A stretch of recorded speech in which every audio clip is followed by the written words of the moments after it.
I mean, they're projected to lose between 2 and 400 million on this. The thing that really shocks me about this story, Disney and all these media companies, they invest hundreds of millions of dollars into these projects, right? Have they ever thought about maybe like a little bit of like, I don't know, vulnerability study, opposition research, that sort of thing before you go and hire some Zoomer Can a who's single lunatic? star sink a Disney fairy tale and be forced to pay for the wreckage? Rachel Zegler, the 23-year-old breakout from West Side Story, was supposed to be Disney's next golden girl. Instead, she's at the heart of a $120 million disaster that's got executives fuming and rumors flying about a corporate plot to make her pay up. The live-action Snow White remake was meant to be a magical triumph, but it's turned into a nightmare that's shaking Hollywood. So what went wrong? Let's dive into the chaos. It's also a generational thing. I mean, her generation has basically grown up being told every opinion you have, post it online, share it with the world. You're the most special person. The world revolves around you. Everyone has to change to fit your beliefs because you're so special and you're so important and everything you say is validated and that's your truth.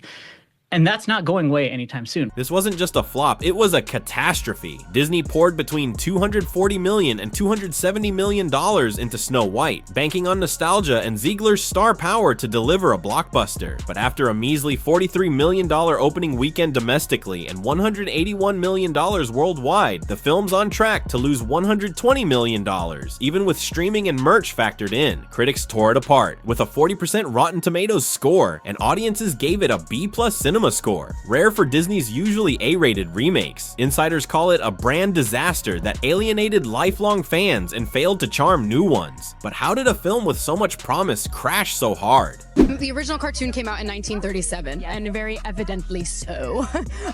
There is a big focus on her love story. With a guy who literally stalks her.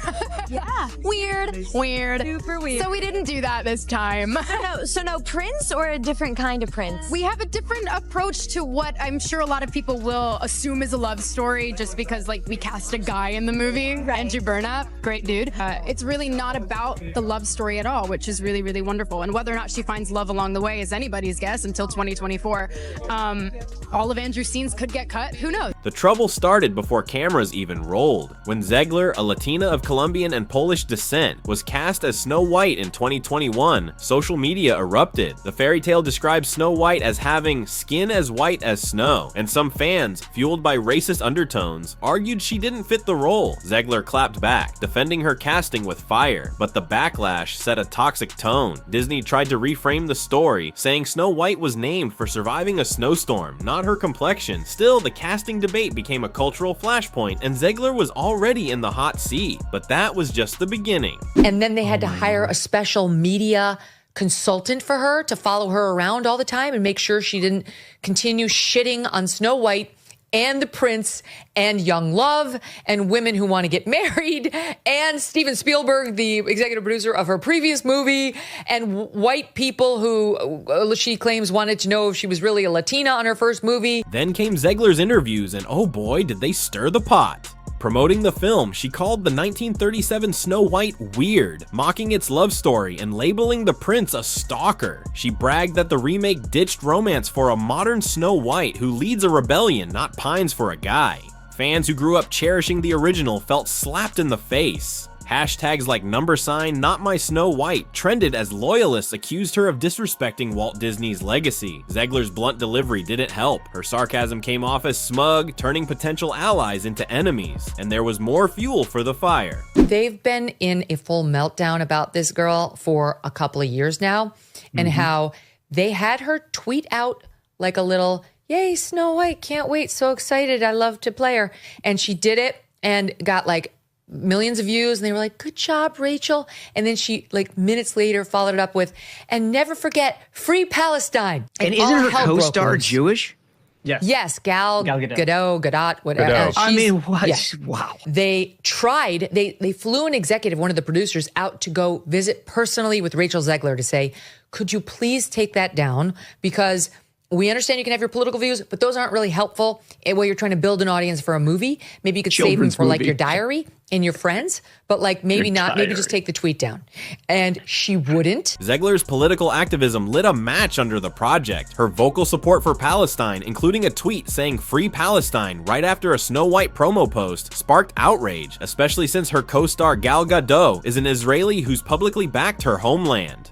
Rumors of tension between the two swirled, with sources claiming they had nothing in common and clashed over politics. The film became a proxy for the Israel-Palestine divide, alienating audiences on both sides. Disney reportedly begged Zegler to tone it down, even flying producer Mark Platt to New York to plead with her to delete the tweet. She refused, and the studio's nightmare grew, but the controversy didn't stop there. So I don't think she's in the running toward the real Academy Awards. Isn't this the one where they actually took the dwarves out of the 7 dwarves? Yes, Yep. we have CGI dwarves now.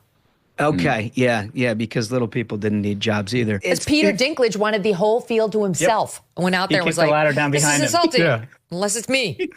He kicked the ladder. Yeah, he The got his ladder. money in Hollywood. And now he's like, Oh, don't nicely hire done, anyone else. Smug. The ladder. That was nicely done. Now- No, but I mean, he got his money acting as a little person. Now he's saying it's demeaning for them to have those roles. He acted as a dwarf on like the most popular show on TV for 10 years, made millions of dollars. Now he's like, how dare people hire dwarves to act as dwarves? It's ridiculous. He got his money and then kicked the ladder down behind him. The film's creative choices poured gas on the flames. Disney ditched hiring dwarf actors for the 7 dwarfs, opting for CGI characters instead, a move sparked by actor Peter Dinklage's criticism of dwarf roles as demeaning. Fans and advocates for little people slammed the decision, arguing it robbed actors of work. The CGI dwarfs looked artificial, earning scathing reviews and a 1.6 out of 10 IMDb rating after unusual voting activity hinted at review bombing. The story itself, with a bandit named Jonathan replacing the prince and a focus on Snow White's leadership, felt like a betrayal of the fairy tale's heart to many. And then came the corporate bombshell.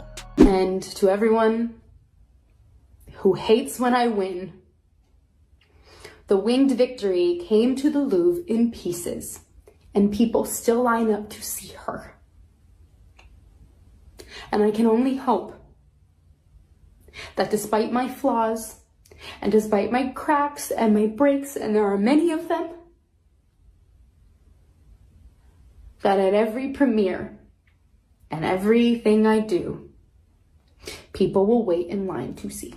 Behind closed doors, Disney was in panic mode. Insiders say executives held crisis meetings after the opening weekend, with one allegedly shouting she torched $1 billion brand in under a year. The she was Zegler, now seen as a liability, not an asset. Shocking rumors emerged that Disney's legal team was exploring ways to make her pay for the losses. Literally, sources claim they're eyeing morality clauses or PR performance triggers in her contract, arguing her comments caused brand damage. Some say they want to claw back bonuses or cancel back-end deals. If true, this could be a Hollywood first, setting a chilling precedent for stars. But there's more to the story. I'm gonna stand there 18 hours in a dress of an iconic Disney princess. I deserve to be paid for every hour that it is streamed online. Zegler's apologies? They might not even be hers. Sources allege Disney's PR team ghost wrote parts of her public statements, pushing her to show remorse to calm the fan base. Her Instagram posts, filled with gratitude for the film, felt forced to some, especially since Gadot was noticeably absent from early carousels. The scaled-down premiere, limited to talent-friendly press, screamed damage control. Disney reportedly hired a media consultant to shadow Zegler, ensuring she didn't go off script again. For a star who thrived on being outspoken, this must have felt like a cage, and the box office numbers only tightened the screws. Let's talk numbers, because they're brutal. Snow White needed $500 million globally to break even, but it stalled at $181 million after nearly a month. The 66% drop in its second weekend, worse than Disney's Dumbo remake, shows it's got no legs. Compare that to Beauty and the Beast's $1 billion haul, or even Cruella's $233 million, and it's clear this is a flop for the ages. The soundtrack, despite Zegler's stellar voice, peaked at number 11 on Billboard's Kid Albums chart, and merch sales are reportedly dismal. With no viral moments or positive buzz, Snow White is fading fast. But what does this mean for Zegler? Hollywood's whispering that Zegler's career is on thin ice. Some producers call her radioactive, fearing her casting could spark backlash before a project even starts. Disney's reportedly scrapped plans to work with her again, and her lack of announced film roles post Snow White is telling. Yet her performances, like in West Side Story and The Hunger Games, have earned praise, and supporters argue she's being scapegoated for Disney's missteps. Her next move, playing Eva Peron in Evita on the West End, might let her pivot to stage work and rebuild. But can she shake the Snow White curse? That's the million-dollar question. This isn't just about one movie, it's a wake-up call for Hollywood. Snow White's failure shows what happens when a studio misreads its audience, bets big on a divisive star, and fumbles a beloved legacy. Disney's live-action remake machine, once a cash cow, is sputtering, with Tangled already shelved and Lilo and Stitch under pressure to perform. For Zegler, the road ahead is steep, but she's young, talented, and resilient. Can she rewrite her story, or will this flop define her? Drop your thoughts below and stick around for more Hollywood drama that hits harder than a poisoned apple.